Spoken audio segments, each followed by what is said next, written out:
Everyone knows that omega-3s are good for your heart, but how good are they? My name is Dr. Paul Hrkal, and I want to give you a quick review of the research that's surrounding omega-3 supplementation and looking at cardiovascular disease. This study here, done in 2019, looked at this exact question, and they also looked at the dosage of omega-3s. So let's actually dive in. This is a great place to start.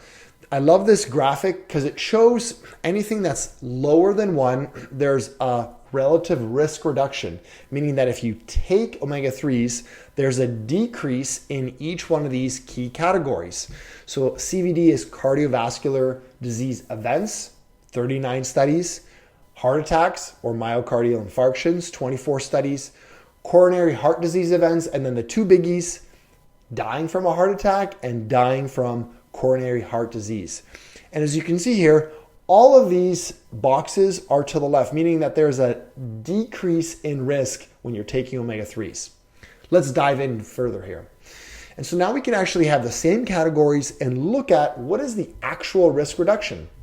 So when we're going to look at overall cardiovascular disease events, there's a 5% relative risk reduction, which is small. In this particular study, it wasn't statistically significant because it actually needs to fully cross the line in the box, have to fully cross that dotted one line.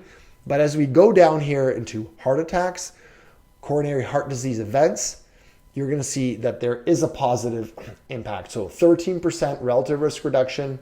Again, taking omega-3s compared to placebo, there's a 13% relative risk reduction of getting a heart attack. There's a 10% risk reduction of getting a coronary heart disease event. And then again, the ones that we really care about, there's a massive 35% relative risk reduction if you take omega-3s on reducing your risk of getting a fatal heart attack. And then there's a 9% relative risk reduction for the coronary heart disease mortality. These are substantially positive conclusions. And when it comes to dosage, this graphic shows that the higher the dosage goes, the further or the better that the treatment effect improves, or the further the relative risk reduction. So you can see here that at 4 grams, your relative risk reduction is lower than if you are under 1 gram. So let's summarize this. I know this is a lot of information taken, but what are the high-level points? You can see that, again, there's an improvement in reducing the risk of coronary heart disease and getting a heart attack. You're getting 9% and 13% respectively. And the real big benefit is reducing the risk of dying from a heart attack, 35%, and a 9% risk reduction of dying from coronary heart disease. Those are pretty substantially positive impacts. For each gram of omega-3, again, this is EPA and DHA combined, so that's what you really want to look at on the bottle.